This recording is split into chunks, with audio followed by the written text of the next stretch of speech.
Hi, I'm Ted. Today I'm going to show you how to set up a run chart, also known as a trend chart, in Excel. This is a useful thing to know how to do when you have any kind of data that varies with time. For instance, production data. Let's say you have a small company and you're making widgets. I have a spreadsheet set up here, and it has 3 columns. It's just fictional, of course, and it has the week, the number of widgets produced during that week, and the number of defects produced during the week. So what I'm going to do is I'm going to make a chart, and it's going to be a scatter chart. But what you want to do is find the menu called Charts, and we're going to make a scatter chart. So I'm going to click here on Scatter, and I always like to start with just points, and then later on maybe I can draw lines between them, but it just looks a little better. And so we've made a chart, and now we're going to select the data for the chart. So depending on your system, you want to find something called Select. And we're going to select a data range.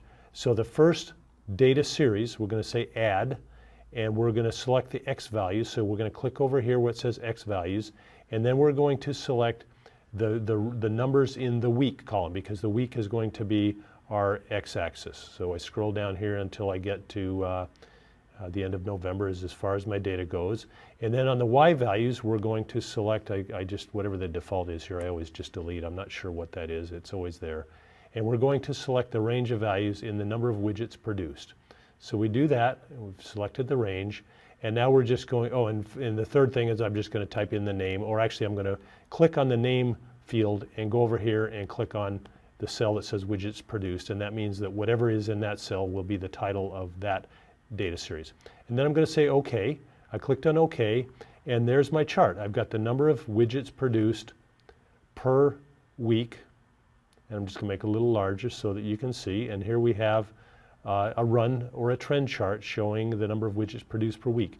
We can do the same thing. We could go back in with the data, select the data, and this time we could select the defects and have a second series on it that shows the defects, and then so that you can see your production rate and the number of defects per week and allow you to track how you're doing.